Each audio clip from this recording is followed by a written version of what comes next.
The following show contains adult content. It's not our intent to offend anyone, but we want to inform you that if you are a child under the age of 18 or get offended easily, this next show may not be for you. The content, opinions, and subject matter of these shows are solely the choice of your show hosts and their guests, and not those of the Entertainment Network or any affiliated stations. Any comments or inquiries should be directed to those show hosts. Thank you for listening.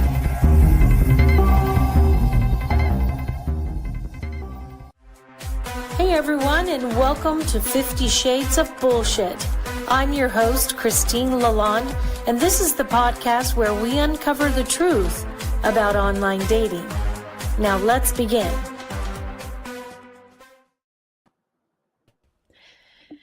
Hey everyone, I'm Christine, and this is 50 Shades of Bullshit. Welcome back again, another week of 50 Shades. We're so excited to be here, and we have an awesome show for you today.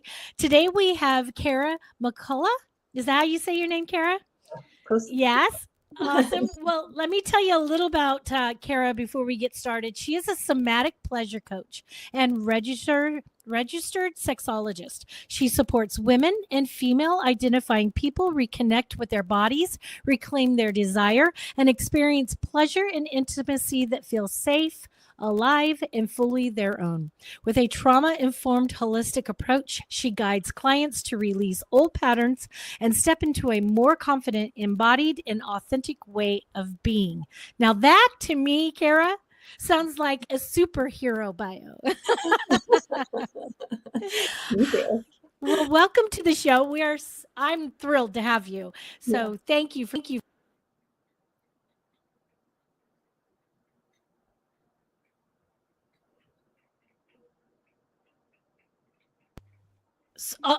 All of a sudden, my mic went mute. I'm so sorry. That was wild.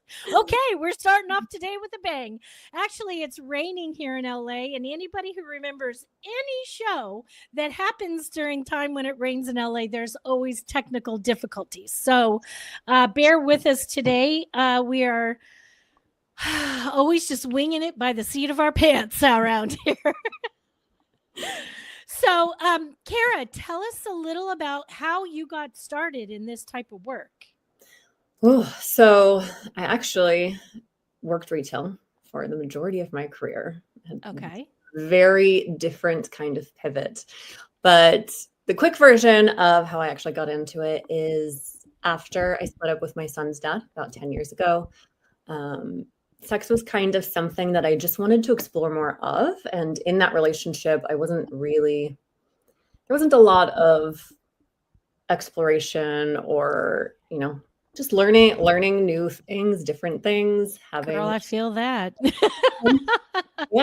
So once I was single, I was also a new mom and a new body. So I really wanted to learn more about that, about myself, and have That's amazing. somewhat of an outlet. But I also didn't want just, casual sex. I really wanted to get to know my own body. Mm-hmm. So I spent quite a few years learning and doing that. And during that time, I was always have been the friend that people ask those kinds of questions to. Me too. I love that. I don't know. I just was called to it, always that person that people ask those questions to. And one day one of my best friends was, asking me again. And I'm like, well, this is a person that I've learned a lot from. Maybe there's something there that you can learn from. And as I was showing her the site, I saw she had a coaching certification that didn't require me to have a 4-year degree, which as a single mom, that was something that I wasn't really able to do. Right. And I literally signed up the next week. That's amazing. So well, we need people out here helping women understand what they're going through when their bodies change, when, as they're growing up and being bullied or being insecure about things with their bodies. We need people out here fighting the good fight, helping women understand that everybody goes through it. Why we have to go through it, I have no idea, but there's so much trauma and bullying and so, I have to say that a lot of men contribute to the problem. Yeah. unfortunately. And we're here to educate people. We're here to help women and men. I think that, this show has a lot of men listeners, a lot. And I'm thrilled about that. I love that because they're here to know what it is about a woman that they need to know to Yeah. be in a solid, healthy relationship, or in a relationship that can help them better, their partner communication and sexual desires and connection. So we're happy that you do this. Yes. How do you go about helping women in the first place? I mean, what do you start with, and how do you get them to understand that they can get help? Yeah. So I get a lot of clients who, like during our very first introduction call, say, I have never spoken about this to anyone before in my entire Right. life. It's hard for women to acknowledge that they feel that way, by the way, I think. I agree. And I think it's also something that is really hard for women to seek out help for or support in, because especially if you're a mom or something, like pleasure is always kind of the last thing on the totem pole. We've been made to feel shameful about it. We've been made to feel that it's selfish, anything for ourselves. But in my work with clients, the very first thing that we start with is really their desire. So unlike traditional therapy, we find what that desire is. We get really, really clear on it. So that way they know what they're moving towards and what that's like. And we use all the resistance that comes up, the emotions that come up as information. And we work with that to, really rewire your experience with sex and pleasure. Yeah.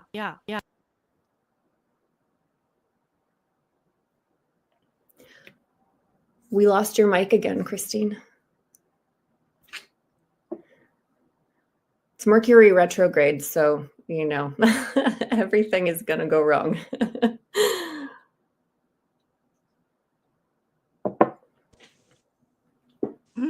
Especially with technical difficulties during Mercury retrograde. I cannot literally move. If I move, my mic will shut off again. Oh, no. Oh, my gosh.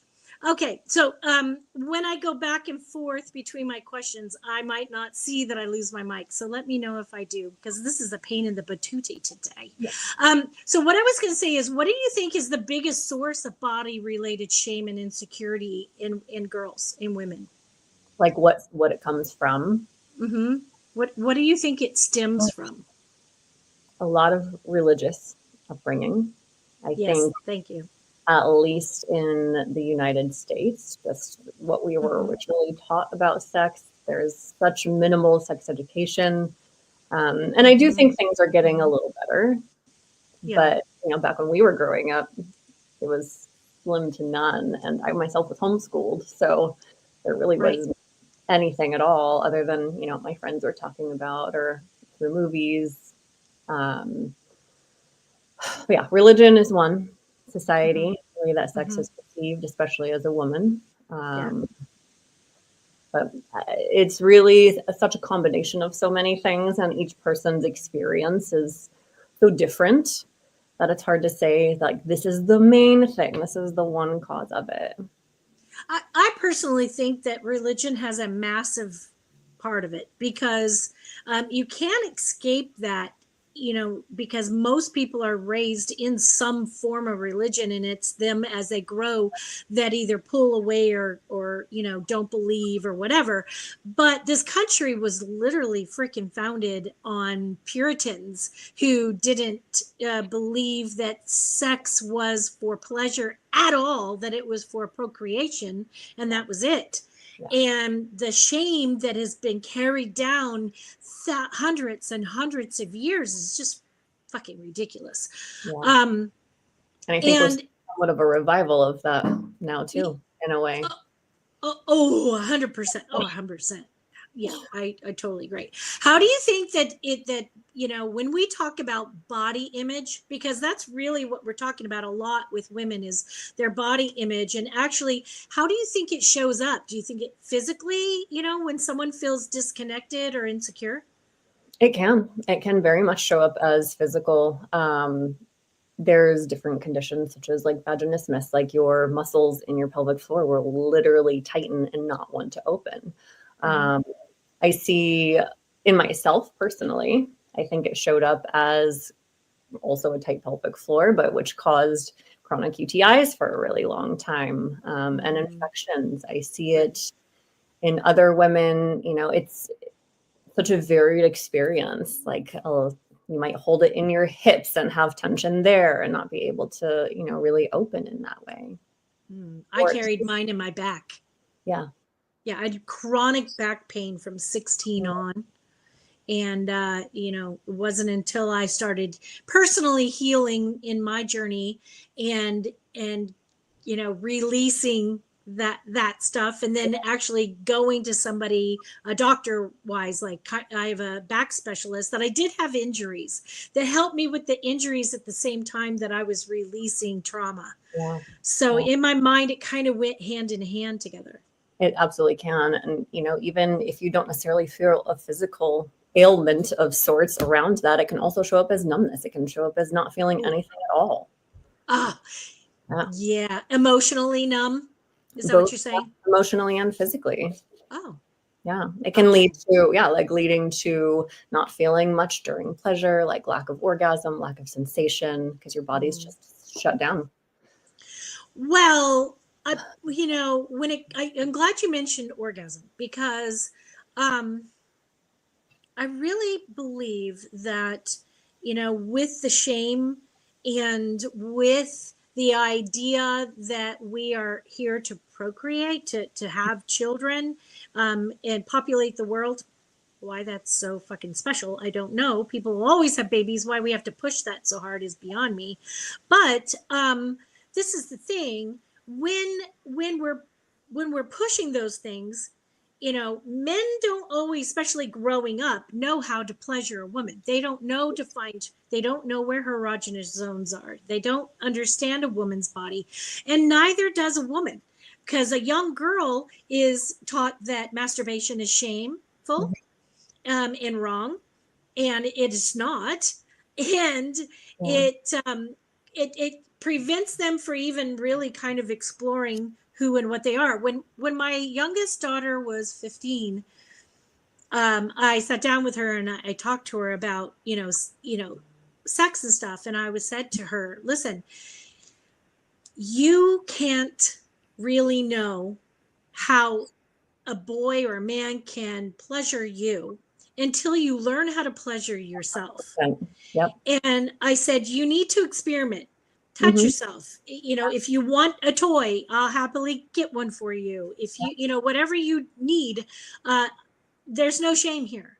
But you should explore your own body before you can even, because at this point in my life, it wasn't until about 3 years ago that I really started exploring sex magic and manifesting, kind of meditating with masturbation. So because of that, I'm so in tune with my body now, and I can literally have an orgasm on call practically. Yeah. I can actually do it with my mind. If a man said, you know, I don't even need a man, but I like it when a man does it. But what I'm saying is that if he emotionally and mentally also gets me there, not just physically, it makes a difference. Yeah. You know? And I always say, like, people are always like, well, how do I know what I want? Because a lot of times they're like, I don't know what I want, but self-pleasure is the way to do it. And when you understand your body, you're more easily able to communicate that. Yeah, I think communicating it is a lot better when you feel comfortable within your own skin and you feel comfortable to verbalize, hey, that's hot, but you're not quite getting the spot. Come a little higher or go a little lower or be a little softer. I have to tell men all the time, be softer, be a little more gentle. Because every nerve ending on my body is very sensitive. And when that happens, if they're rough or gruff, too much or too aggressive, or don't spend enough time being slow and gentle, then it kind of takes you out of it. So it's knowing your own body, I think, by exploring your own body. Yeah, definitely. So many women, intellectually should know that they should love their bodies, but they just can't feel it. How do you help your clients bridge that gap between the mind and the body? Like actually loving your body, like what you see in the mirror. Yeah. It can be a challenge. It really can Mhm. be one of those things that's hard. But Yeah. one practice that I use is pussy gazing. So you Mm. actually look at your vulva in the mirror and just without shame, without judgment. And I think a lot of our, hang-ups on our physical body are because of what's shown. Like you see from porn, you see, a lot of altered vulvas. That is, something that can happen. So you compare yourself a lot. We see in the media all the time, even though we're in an era where, self-love and whatever size you are is okay, there's still also in this moment of everyone's altering their face, everyone's getting plastic surgery. So Yep. are we really loving ourselves? Are we really welcoming every single body? No, not No. necessarily. So I think it starts with like knowing your internal experience and making a commitment to connecting with your body and loving yourself. Like saying words, like let's say you don't love your breasts, like actually holding them, listening to them, telling them I love you for what you are, can make a huge difference. But it's funny. I hold my boobs all the time. No, I'm not kidding. I don't know why. I just hold them. If I'm standing there, instead of crossing my arms, I'll just kind of hold my chest. And I have to be aware of it more often now, because when I'm in public and I'm just like, hey, I got my boobs in my hands, people look at me funny. I'm like, whatever. I hold my boobs, whatever. Yeah. Get over it. Yeah, but I think also these parts of ourselves have their own experiences and their own emotions. So when we do go into like the pussy gazing practice, we'll have a conversation with her. What does she need? What does she want? What does she desire from you? And she will speak. She will tell you. I love that. I can't wait to see what mine says to me later. Yeah. So when we become more aware of our bodies, and we start to realize that we are holding tension, and you work with people with body tension as well, right? Yeah, we can. Like usually like the resistant piece or an emotion will manifest in a physical way as we're moving through the session. So, I'll ask a series of questions, be like, well, what are you experiencing in this moment? Like, what are you feeling, or where do you feel this emotion? And then we'll actually connect with that. Yeah. Yeah.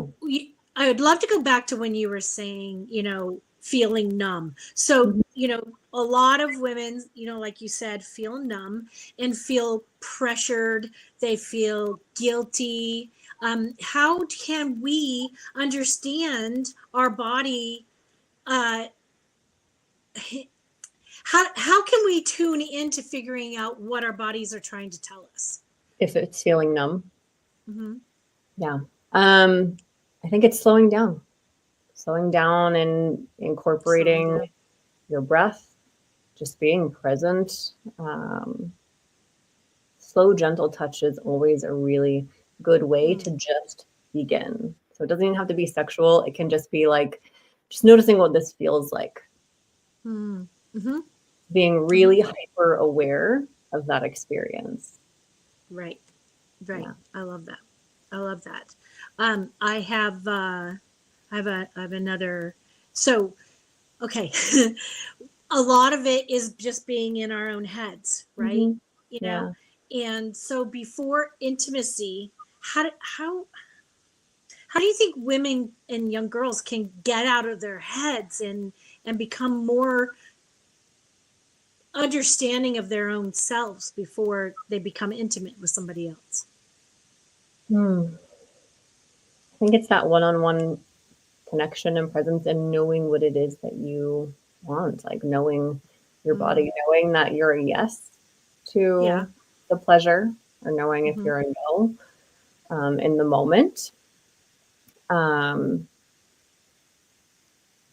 Sometimes having something more sensory as well to kind of take you Oh. out of your head, like maybe it's a certain fabric that you like that you can rub on your skin to give you something to almost do with your hands. Yeah. And I use this for a lot of neurodivergent people as well. Just having something else to do, either removing objects that are causing space in your head, whether it's maybe like a to-do list or maybe a certain light is bothering you in a way, like stop thinking about it. Maybe something doesn't quite feel good. Removing those, one, and then also having something else to bring your awareness to. So again, it would be like, I like that. think of like a fidget spinner of sorts, like some sort of toy that's very sensory, that feels nice, that feels pleasurable, that can bring you back to your body if you're having a hard time. And also breath work, like using your breath, paying Key. attention to how you're breathing. Yeah. Breath work is so valuable. I love talking about breath work on this show. Breath work really can get you. You know what's funny is that I just did a breath work session last week. Uh-huh. And in that breath work breathing, in the rhythm of that breath, it was incredible how if I could feel the desire start to build as well. And it felt more, I felt more in tune to just the whole core of my body. And it's funny how it builds kind of that extra deeper sensory, when it comes to sexual desire as well. And it's also a great way to like boost your energy so that way you're actually feeling that all over, heightened senses, and just brings you deeper into your body. Oh yeah. So I was stressed after my accident, and I wasn't breathing. I had an accident last week, and I could tell I was shallow breathing, and I was almost hyperventilating, and I was just super stressed. And a little thought popped in my head, and I thought, breath work, just practice that breath. And I did the 3-step, and it completely grounded me and forced me to really become more aware and settle back into the moment instead of thinking about what just happened, how it felt, what I have to deal with, what I'm going to have to go through, and it grounded me and made me a little more centered. And I have to say that is so valuable. Yeah. Yeah. And especially when you incorporate another person too, like using your breath together can make it a much more intimate experience.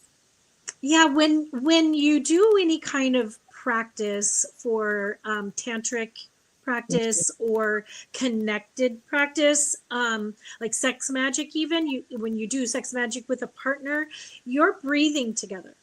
Yeah. And when you're doing that breath together, it starts syncing your heartbeats. It starts syncing kind of the energy around you. It is hot. It is hot. It is hot. And I don't think a lot of men, from my own experience, I speak from my own experience. Okay. A lot of men I've known, and I went hog wild for a while. I was single for a long time, and I was like determined to experience things. Yeah. So I feel that a lot of men are thinking they just have to go in, stick their dick in, and be done. Yeah. Okay. And they don't stop to think about how, if you just take a moment to connect deeper with a person, that the intensity of the sexual relationship, the sexual act, the intimacy makes it deeper and stronger. And it's not that you are going to, connect in a level that they're going to be your person, even if they're not your person. Yeah. It's just going to make the fucking moment more enjoyable. And if we're having sex to be having sex and not for anything else, why wouldn't we want to have that pleasure? Yeah. Yeah. It can definitely make the experience more of an experience rather than just, dick and pussy.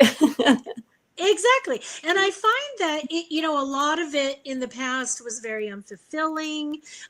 It didn't quite hit the mark.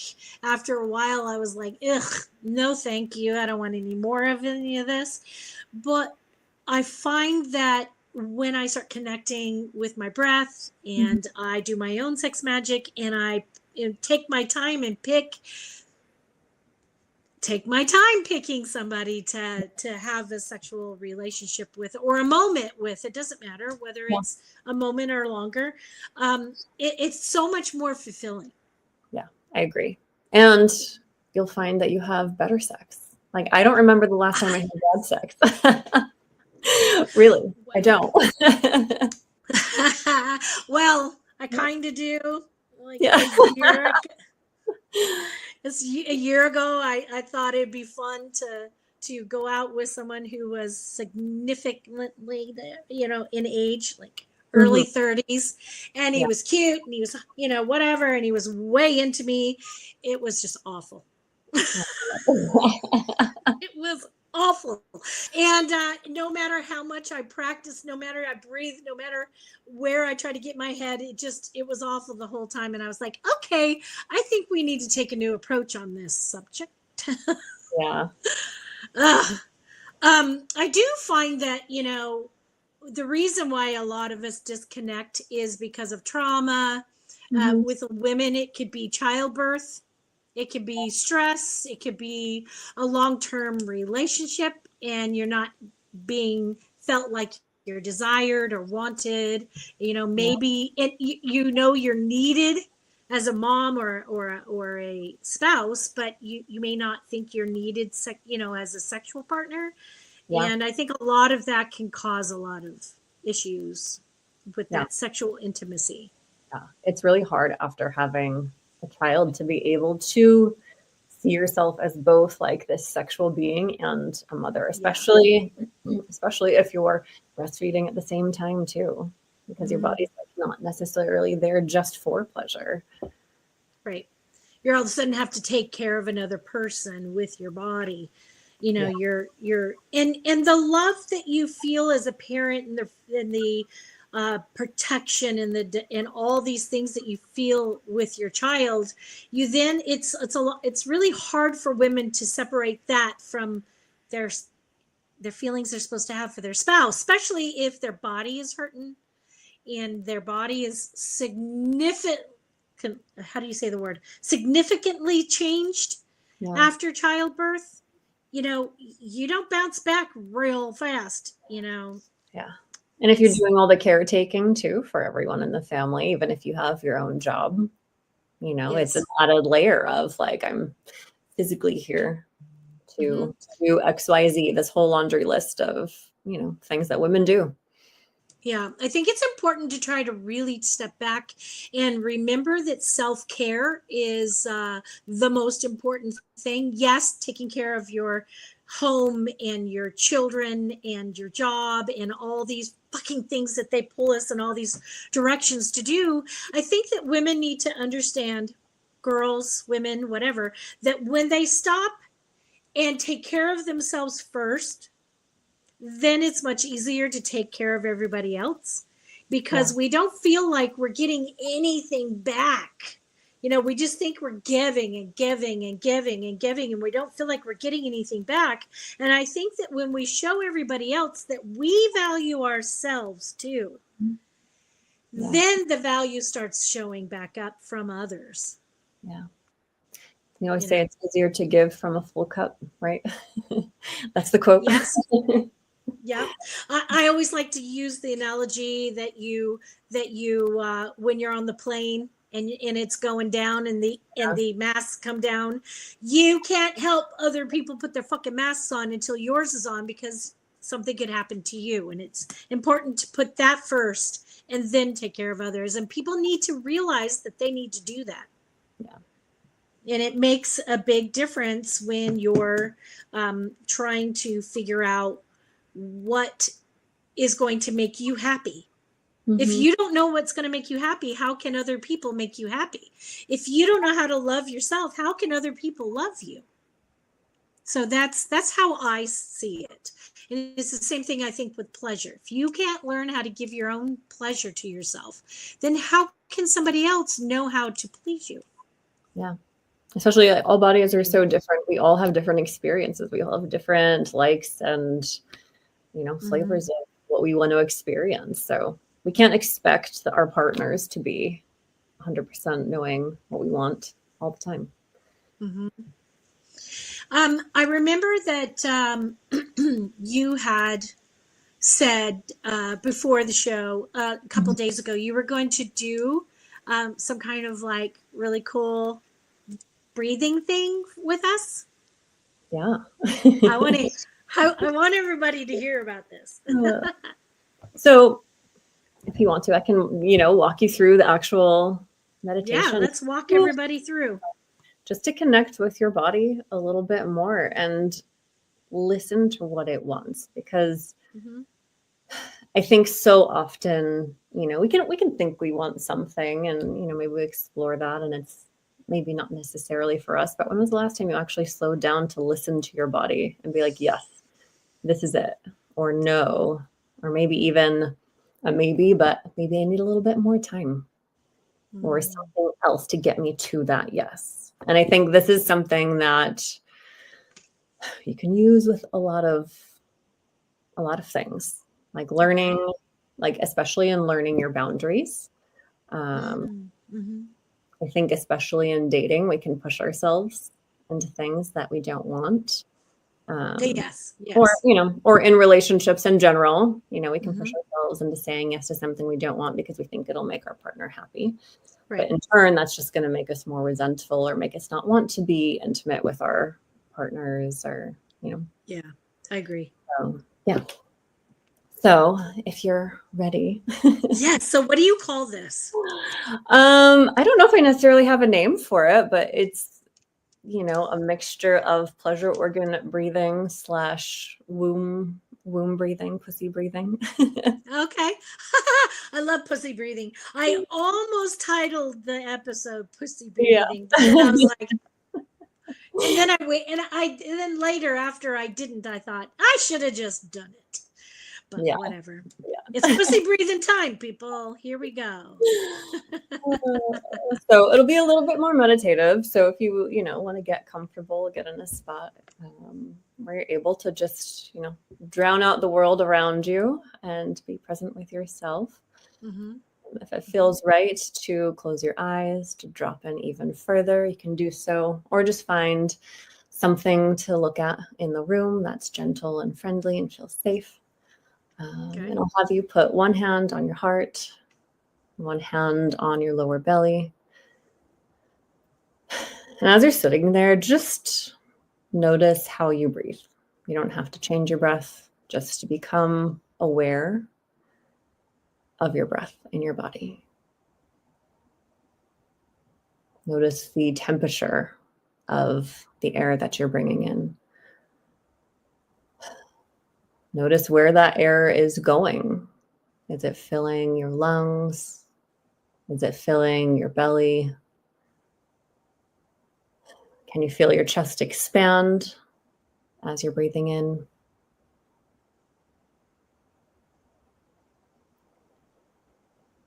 And in the next inhale, I can invite you to really fill your lower belly and your womb or the space of your womb with this air.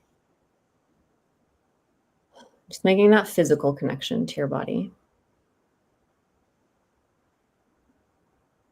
And slowly breathe it out. Again, filling your lower belly, the womb. Noticing that this is the place in your body that holds all of these pleasure organs, the reproductive organs. It might be your cervix, your uterus, your ovaries, or the space of those.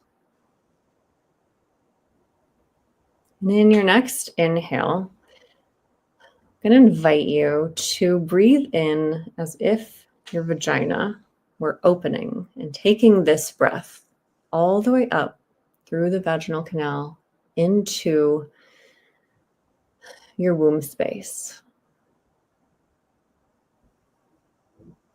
Just notice if your body shifts at all.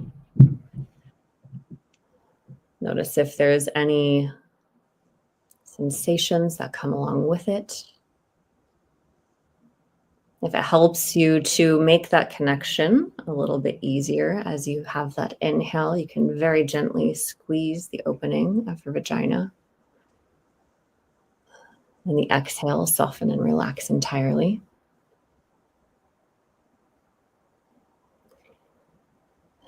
And in the next inhale, I'm going to invite you to bring that breath to your cervix or the space of your cervix.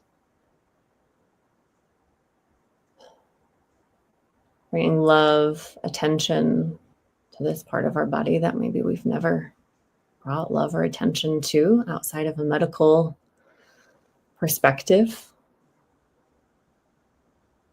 A place of our body that can hold so much pleasure.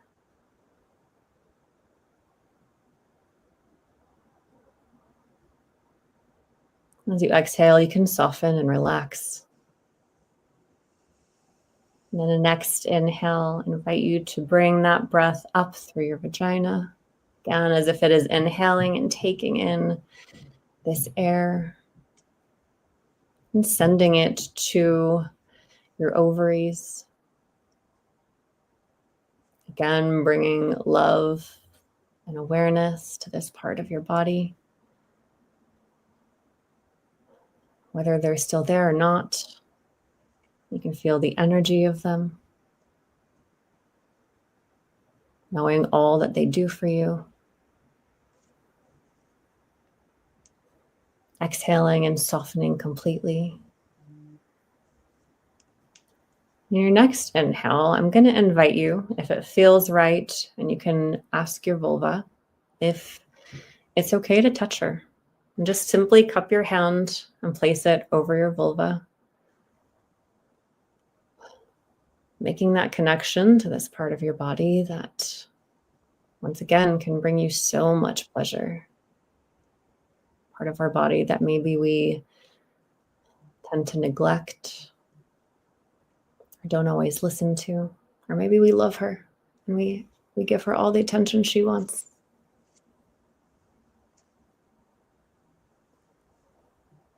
Just feeling how she responds to that touch.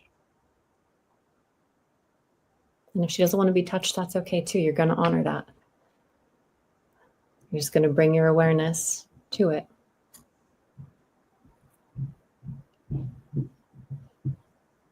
And as you breathe in, once again, just listen to see if she has any messages for you. What does she want to say?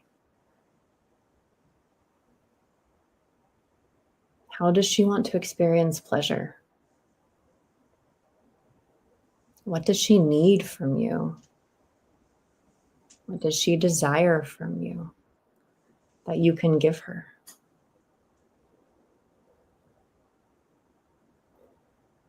Just spend a little bit of time here connecting and listening. And if she doesn't want to say anything, that's okay too. Sometimes just resting and being present with her is enough.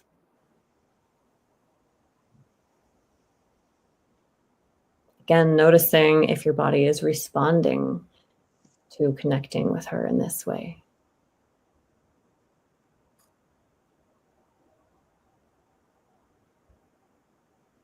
And finally, I want you, if she had any words of wisdom or let you know what it was that she desired from you, make that commitment.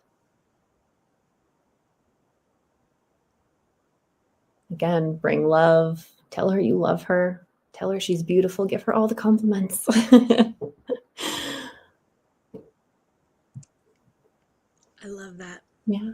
I love that. I'm actually was thinking about it while you were doing it. I was like, oh gosh, okay, definitely going to re-listen and do this again later with your guidance. But I also was thinking, you know how there are what are they called? Frequencies or binary beats. Mm-hmm. Oh yeah. There's some healing binary beats. It's like 528 is one of them. And that would be a really great one to put on in the background and kind of let it just play while you do this. And so I was kind of doing it while you were doing it. I was like mentally and physically, doing the breathing kind of thing. And I was like, ooh, I'm getting a tingle in my vajayjay. And then I heard my message, and she was saying, thank you for being picky now. Yeah. Thank you for, only allowing those in who deserve the time. Yeah. That's what mine spoke. Yeah. And I love that. I always think too, like, if I'm having sex with somebody new, or, maybe somebody that I've seen a few times, I'm like, my body always knows who to orgasm for. Truly. She does. She will not if, it's not 100% safe for me to. That's probably why it didn't connect like that for me when I was joking about the dude I was with that was so young a year ago. Because I just didn't feel like, I don't think I felt really safe. It didn't feel like I was there for any reason other than to just kind of experience the moment. And I realized I was kind of past those times. You know what I mean? And our energy when we connect with other people like that really tends to take on others, and we lose a part of ourselves with that. So I didn't realize that when I was, just having a good time, like everybody does at a certain part of their life. You know what I mean? And it feels good to stop and take a moment and really understand my body now, and to really appreciate, what my body's been through. Yeah. I modeled for 25 years. I was at 35. I modeled for 25 years, and my body was perfect. Yeah. And then I got kids, and I had perimenopause and then menopause, and that just changed everything. It changed the game for me physically, and I was so ashamed of my body, and I was so disappointed in how could I get there, which my ex-husband called fat. And he said to me, if you ever got fat, I'd leave you. And I think that what I did, because I was in such an abusive mentally and emotionally relationship, that I think I subconsciously got heavy. And so when I gained the weight, he left. And I didn't forgive myself for that for a very long time. So my body's just now starting to release that weight. And even if it doesn't completely release it, who fucking cares? I look great. I feel great. I think I'm, men tell me I'm sexier now than I ever heard when I was in my quote unquote perfect body. I appreciate who I am as a woman. So I'll tell you, I tell men, if I'm talking to somebody and someone's interested in me and we're talking, I'll say things like, I'm magic. I'm pure fucking magic. And, I'll let you know if you're along for the ride or not. And it's changed the game for me. It really has. It's just changed everything for me. I know what I bring to the, I know what I bring to the yard. So, So let me ask you then, what were some things that you did to re-find that confidence in yourself? Breath work. When in my first experience for breath work, I had the overwhelming flood of knowledge that I was never good enough. And truly for anybody. And then I realized, wait a minute, what the fuck? I'm good enough for myself. And that changed the game. I forgive myself for allowing other people to make me feel like I wasn't good enough. And who cares if I am or not? I am for me. The right person or right people in my life will acknowledge that and appreciate that and celebrate that with me. Shadow work. a lot of doing shadow work to embrace my younger parts of myself that nobody saved or rescued or loved. And I went back and did that myself. Realizing self-love was the most important thing. When I experienced self-love, then I started experimenting with sex magic, and some people call it, like we said, manifesting or meditating with masturbation. And it's a energy flow of connection with your body, and it opens everything for me, centers it in my body, and grounds me. So that helps. I practice that on a daily basis. Yeah. My did sex magic last night for it was like Jupiter was trying something. Good manifest. Right. So things like that. This podcast changed my life. Yeah. So when I started it 4 years ago this week, actually, or last week, congratulations. one of the two, this week or last week. Yeah. The 11th, 11/11 is when I started my podcast. Oh, yeah. And I just wanted to make sure that every professional that came onto this show, I would take literally everything they said and implement it just to see if it would work. And here I am. Yeah. Yeah. Living happy of your own doing. Yeah. Happy, healthy, Yeah. Not believing that I'm a failure or that I'm not going to do good things. No, I know that I set it in my mind, and it's going to happen just because I believe in it enough that I will move forward with it. That's where, knowing myself enough to know that then the right people stay in my life or come into my life for the right reasons, that makes a big difference. Yeah, for sure. And I want to bring it back to you mentioned like inner child work. I'm like, there is so much that we have learned. Yeah. Subconsciously or consciously, things that we've been told that we remember that we can hold on to for so long, especially when you're in a relationship that, might not be the healthiest. And all of those feelings, all of those things that we have experienced are generally put on us by other people. So earlier in the show, when you asked me like, what causes shame? Like, shame is always put there by someone else. It's never from our own mind. Right, because we don't know it. Yeah. Right. It's all learned. I think that, when people start to become curious about themselves is when it starts to make a difference. Yes, 100%. I I purposely have orgasms before I go on a date, just to release that stress. If I have a big meeting or something, I will purposely have an orgasm before it just to relieve any kind of anxiety. Taking, care of myself and doing little things to not only pleasure, but to stimulate my mind and make me understand that, my thoughts, feelings are important and valuable. And when you start leading from yourself, then that's where things start to fall into place with others, because it's changed all the dynamic for who's in my life. Yeah. And I would say too, like when you start really doing the work, you lose a lot of people when you learn to set boundaries and have, Yes. speak more from your true self.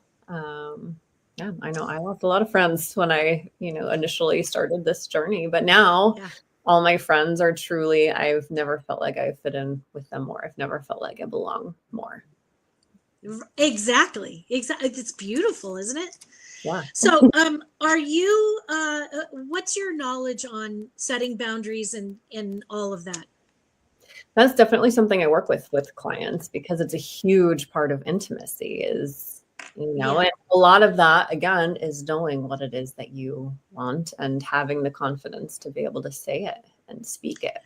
Well, I'd love to do another episode with you. And I've really, setting boundaries has been on my mind a lot lately. So if you'd like, I'd love to have you back Yeah. in December, if you'd like. And we can talk about boundaries and how to set them and how to know what those are and how to move forward with that. Yeah, that'd be I great. love that. That would be awesome.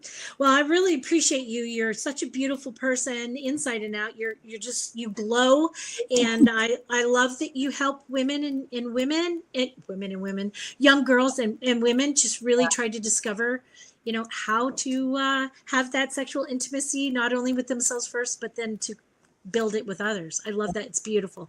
So thank you for being here, and we're going to have you back really soon. Well, everybody who comes and listens every week, we thank you so much for being here. I can't thank you enough and tell you how much it means to me to have you back every week. Next week, same time, same place. Oh, and next week is Thanksgiving. We have an amazing Thanksgiving episode. So same place, same time. And until then, let's just keep this shit real. Yeah.